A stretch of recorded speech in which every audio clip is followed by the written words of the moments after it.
All right, good evening, everyone, and I want to welcome you to the next in a series of classes on Birkat Hamazon. We're going to proceed to talk about customs relating to my Achronim. I'm not 100% sure we're going to get to it tonight, but I hope to. Those customs actually break into two categories.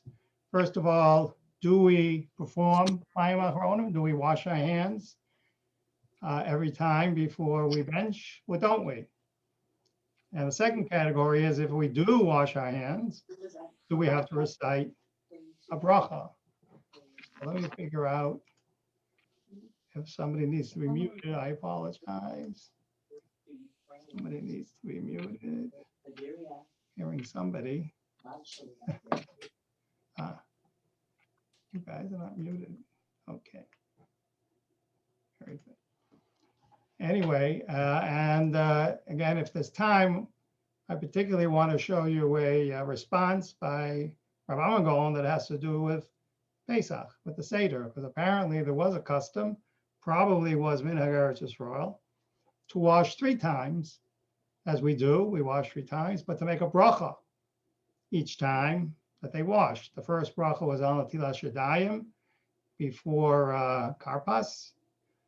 It would be al rechitzas yadayim when it came to hamotzi, and al shtipas, which is word rinse, when it comes to mayim achronim. But I want to give you that preview in case we don't get to it tonight. What I want to start with is this slideshow, I guess we'll call it, of different versions of Shfoch Chamascha, the collection of psukim that we recite. After we complete Birkat Hamazon, we drink the 3rd cup, we pour the 4th cup, and I don't know, I guess it's usually after Shfoch maybe that we pour the 4th cup, just before Hallel.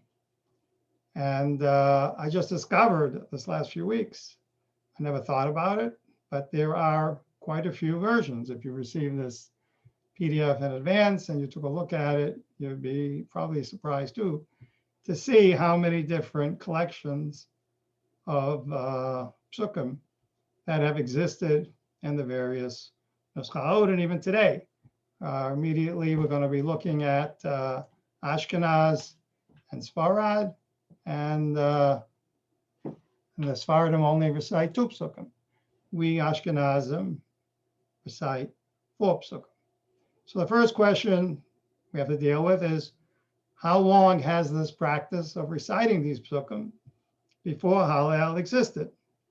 So fortunately, Professor Joseph Tabori, who's written extensively about the Haggadah, about Pesach, about the holidays, published an article in which he traced the first mention of these psukim, and he got as far as the 1100s. And he believes that it was in reaction to the Crusades. So that's why last week when we looked at the Seder of Sadyagon, which is in the 900s, he didn't mention it as an edition that was being recited because it was not being recited during his time. And so Professor Tabori found one version of the Masa Vitri, which you're going to be looking at in a few minutes, which is the French Ashkenazic Rite, and that has 9 psukim. He also found the German Ashkenazic Rite, which only had 4 psukim. So he can't figure out which came first. So he doesn't know whether it was the German Ashkenazic Rite of 4 psukim that was expanded by the French Ashkenazim to 9, or it was the French Ashkenazim who had the 9, and it was the German Ashkenazim who shortened it. So what's the reason why it was placed? We understand why it's here.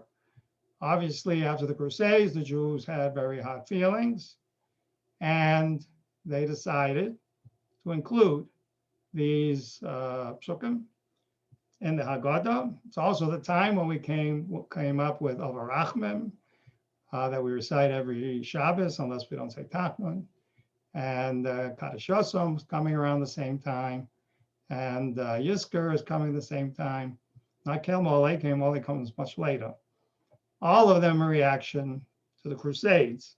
course, it raises an interesting question about whether we should be reciting a prayer in memory of the Holocaust. I don't want to get into that. I did a lot of research on that. And the basic decision by the Orthodox community in the 1950s was not to allow a tefillah memorializing the Holocaust in a Haggadah, even though there are tefillos that have circulated. I have one, this one that I recite, was recited by my in-laws, and I've continued that tradition, and I think that it is highly appropriate that we remember the martyrs of the Holocaust during the Seder. So why was it placed once the decision was made that we should have some sort of tefillah, asking the Ribono Shel Olam to take revenge against those who have persecuted us? Why was it placed in this exact place? So there are two reasons that are given. The first is that the first half of Hallel has an introduction. We say V'nomar lefonav shir hadasha. We have the paragraph Lefichach. The second has no introduction, and so they felt that this would be an appropriate introduction. And in truth, it is a very appropriate introduction. The simple reason is that when Chazal split Hallel, they actually had a very good reason, which they don't talk about, why they should split it. And that's because, in my opinion, the first two chapters of Hallel are indeed a very high level of Shavach, high level of praise, even to the point of Shir. Many people call Hallel Shir, and it's a night in which we have an obligation to recite a Shir.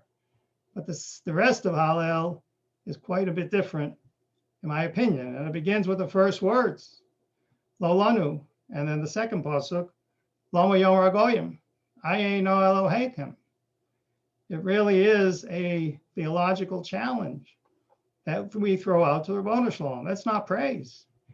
We are very, very frank and honest and challenging in our words, saying, look at all these events that have happened in Jewish history, all this persecution. And what do those who persecute us always say? They say, where is your God? You spend so much time praying and doing the mitzvot. You would think that God would come and save you every time that you're persecuted. And the Ribono Shel Olam, for his reasons, responds in his way, shall we say. And I feel that the second half of Hallel is really a tefillah. And the high point of that tefillah is when we say, Ana Hashem Oshiano. It is, to me, the most succinct and direct tefillah that we ever recite. We don't beat around the bush. We come right out and we say, please, God, save us.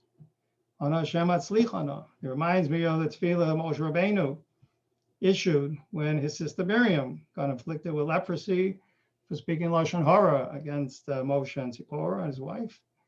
And he said, Kel na rafana Allah. Sometimes the most effective prayers are the shortest prayers. We come out very directly. So I see that second half of Hallel being quite a bit different. And we say, Ana Hashem Moshiach, save us, bring the Moshiach. But if there's going to be any delay, Ana Hashem Atzlichana, make sure that we can survive, that we are going to survive to that day that we expect to happen any day. Hopefully it will be this Pesach night, that the Mashiach comes. But we have to live till then. We have to survive to then as a nation. And if the Goyim are continuously going to be persecuting us, we may not be around to actually see it. But of course, we have confidence, and Ribono Shel Olam has promised that we will. But in the meantime, we say, Anu Hashem Atzlichana. So this is an appropriate phrase. It really fits in very nicely with the Lo Lanu paragraph that is in Hallel. The second reason that's given is that we have two reasons why we have 4 cups of wine. First reason is because the 4 Lashonos of Geula that we find in Parshas Ve'era, V'hotzesi, V'hitzalti, V'ka'alti, V'lakachti. So based on those, Chazal established 4 cups of wine. But the Rishalmi says, no, it has to do with 4 cups of Peronios, 4 acts of retribution that the Ribono Shel Olam is going to inflict upon our enemies. And the last one, which is the fourth cup, which we're pouring right after we say Shfoch, is for Gog and Magog, the battle that's going to take place, the great war that's going to take place before the Mashiach comes.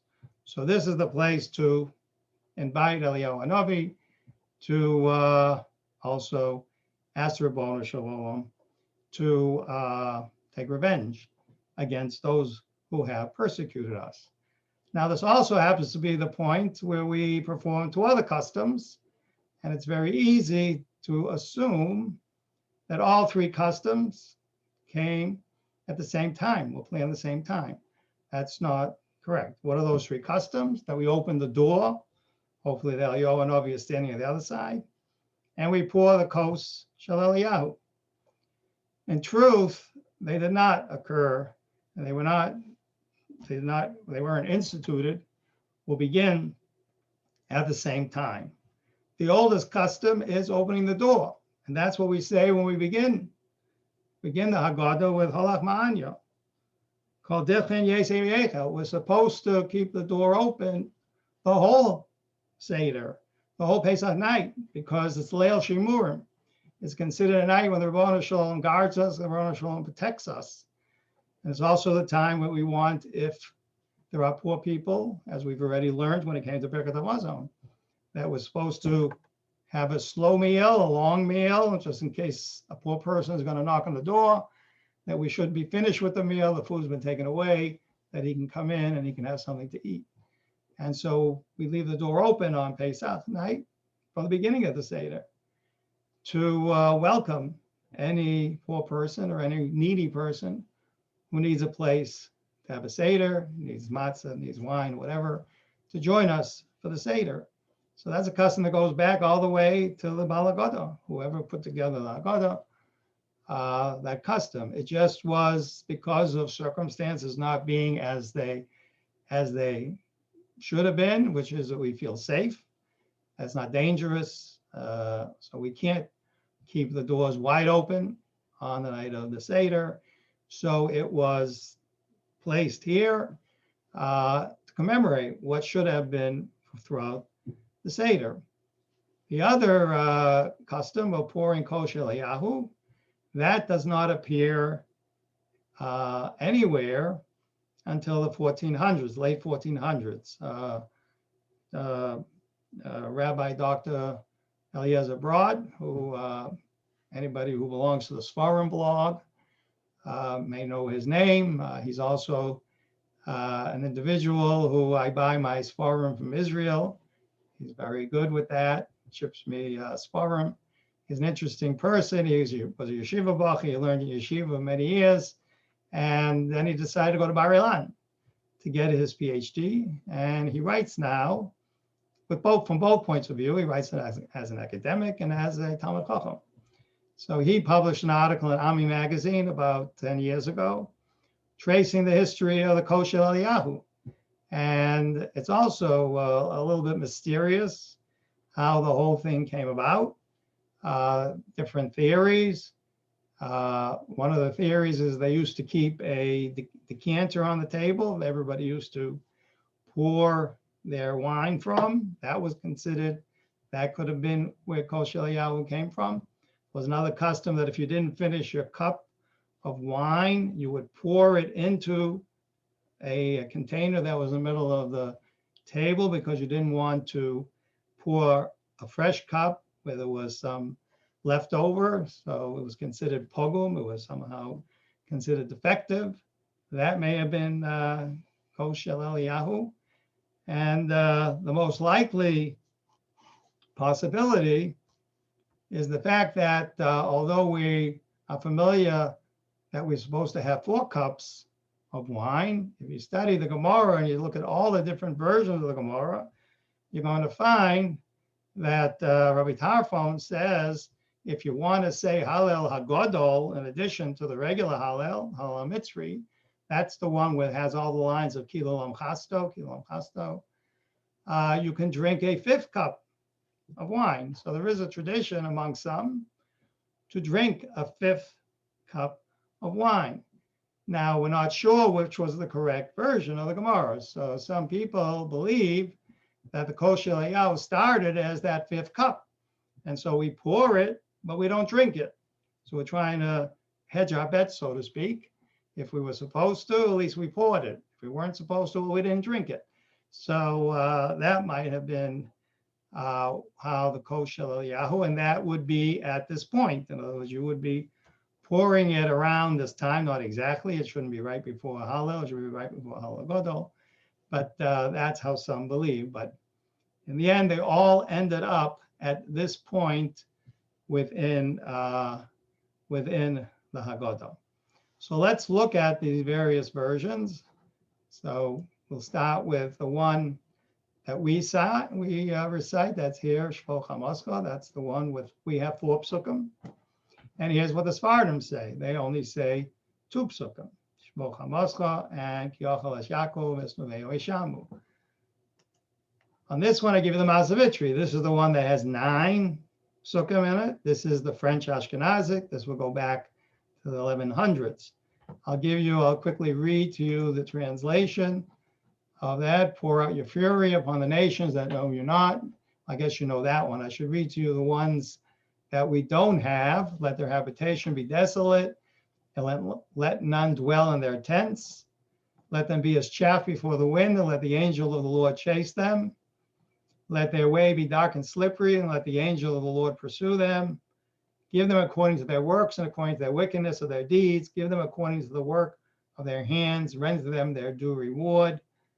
Condemn them, O God. Let them fall by their own counsels. Cast them out in the multitude of the transgressions, for they have rebelled against you.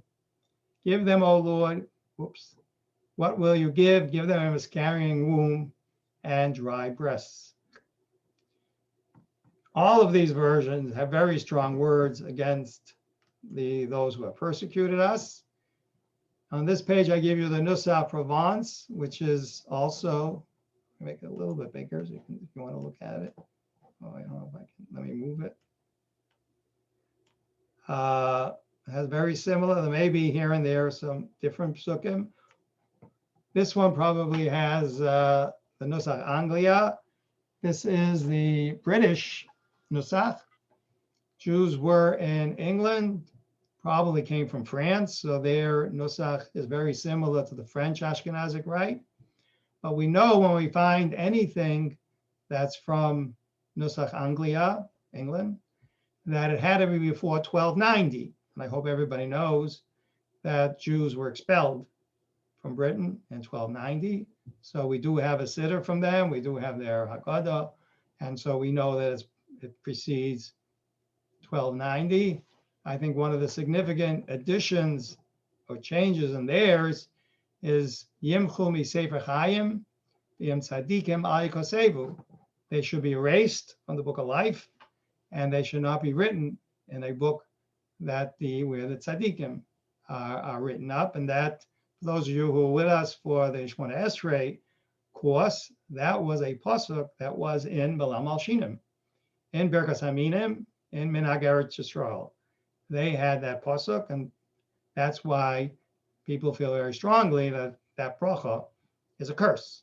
It has curses within it, and I guess you can't argue with Yimchu mi Sefer Chaim as being a curse. So those are other nuschaot, and then I gave you again Nusach Anglia. I don't know specifically, except for that one pasuk, if there are other ones that are different. Give them sorrow of heart, your curse be upon them. Very strong language. Even our own has extremely strong language against those who have persecuted us. This is Nusach Romania. It also may have some psukim that the other ones don't have. It's also very long. Really don't have time to go through each pasuk here. It looks like most of them we've seen already in the other nuschot. This is Nusach Kapentras. Nusach Kapentras was originally Nusach Provence. The Jews were ultimately expelled from France, several phases, starting from the 1300s, but finally for good in the 1400s. By that time, the French government controlled Provence as well, and those Jews were expelled as well. And some of them ended up in the Papal States, which is where France and Italy meet, and it was under the control of the Pope, and he accepted the Jews. When they were expelled, he wanted to use them as examples of a extinct religion. He was thinking he would be able to get rid of the Jewish religion. Thankfully, he was not. So Carpentras, which is one of the cities, one of the papal cities, and it has actually existed as late as the early 1900s.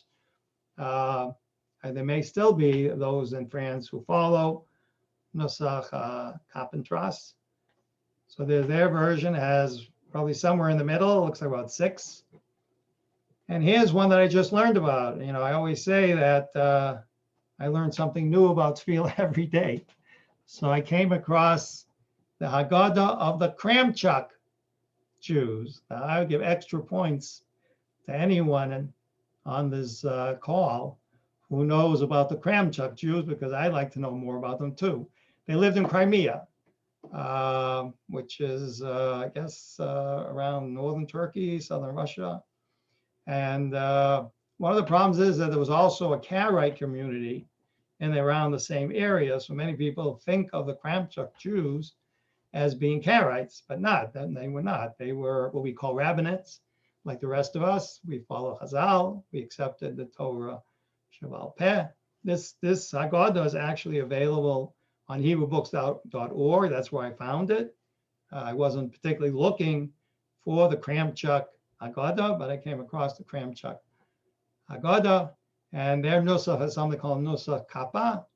It's very similar to a little bit of Rome, a little bit of what we know as Romaniot. I looked on the Ketiv manuscript website. They didn't have anything that was particularly Kramchuk, though they had kappa, and they included the Kramchuk Jews as being those who recite nusach kappa, which is, I think, is like a Greek nusach. So you see, they also have a longer version of Shfoch Chamascha. And here, as you might have expected, is a censored version of Shfoch Chamascha. I would have found many of these. I'm very surprised that this is the only one I found. I must have looked at over 100 Haggadahs over time, and I always note when I see something that's censored. And I never saw anything, and I always wondered why Shfoch Chamascha was never censored. So apparently this one, which is the Roman Rite, follows Roman Rite, I think it's the 1400s, does have censorship. As you see, they censored some of the words.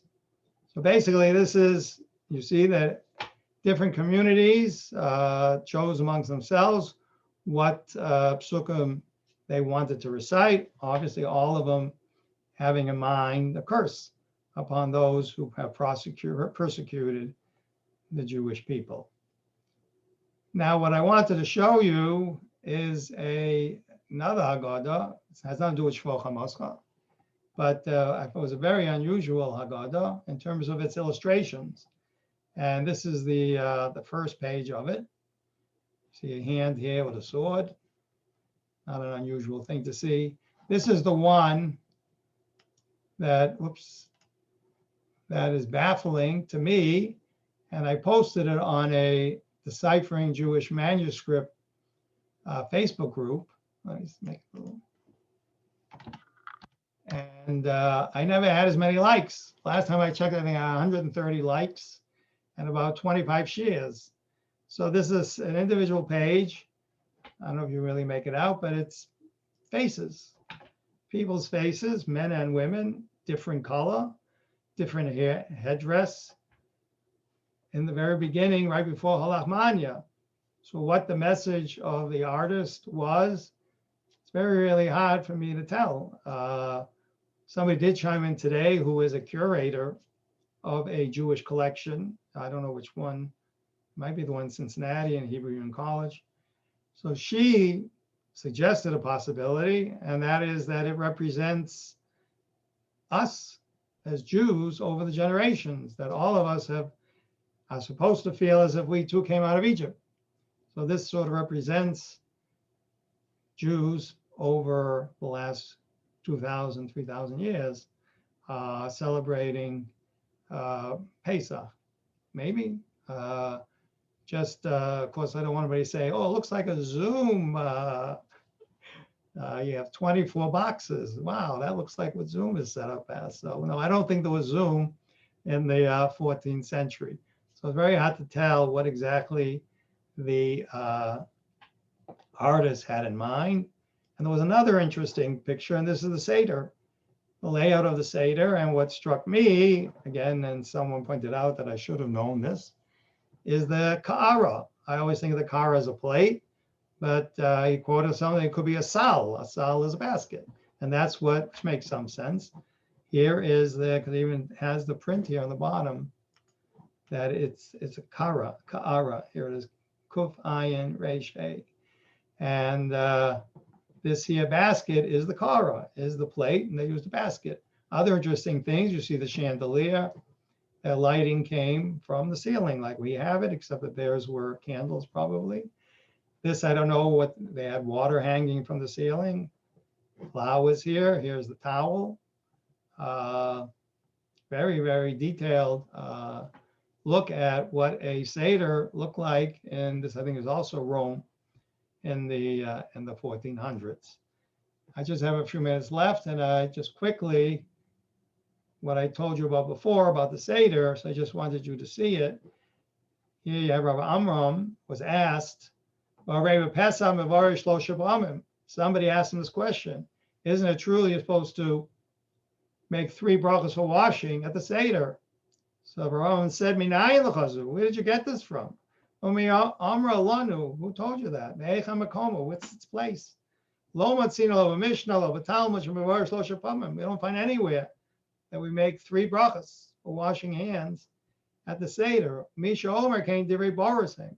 Whoever says something like that is talking nonsense. So of course there are people who say a bracha on the washing that comes before kapas. And he says, but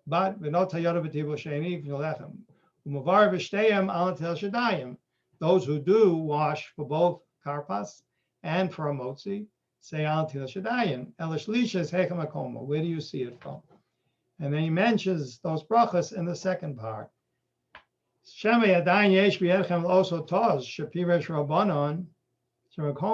you're still holding by this error that your rabbis explained to you in your place. This was brought before an earlier Gaon, Rav Sar Shalom. So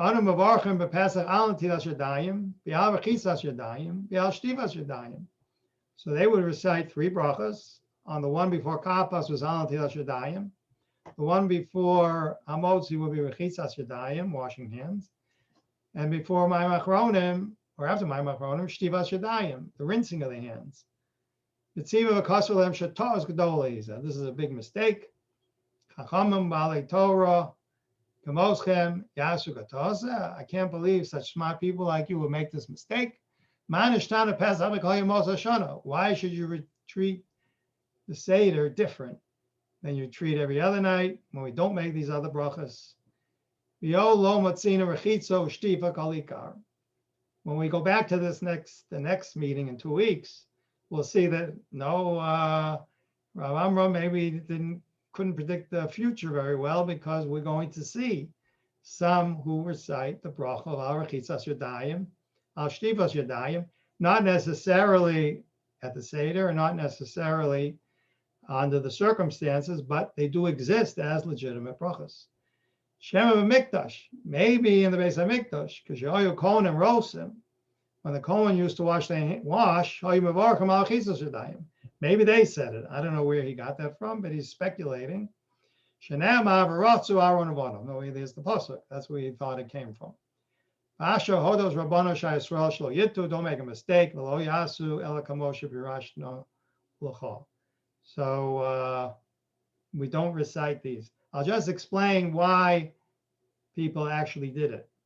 And that's because Professor Toshma tells us that there was a custom that on the holidays, they like to go back to Minhag Eretz Yisrael.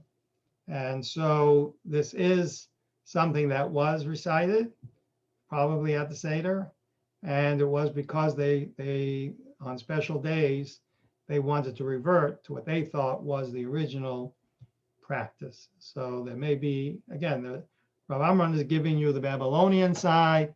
There's always the Minhag Yisrael side, which we don't always necessarily have. So that's what I wanted to share with you tonight. We'll get back to Mayim Achronim in 2 weeks. I want to wish you all a Chag Kosher v'Sameach, and stay well and out of harm's way during this pandemic. I'll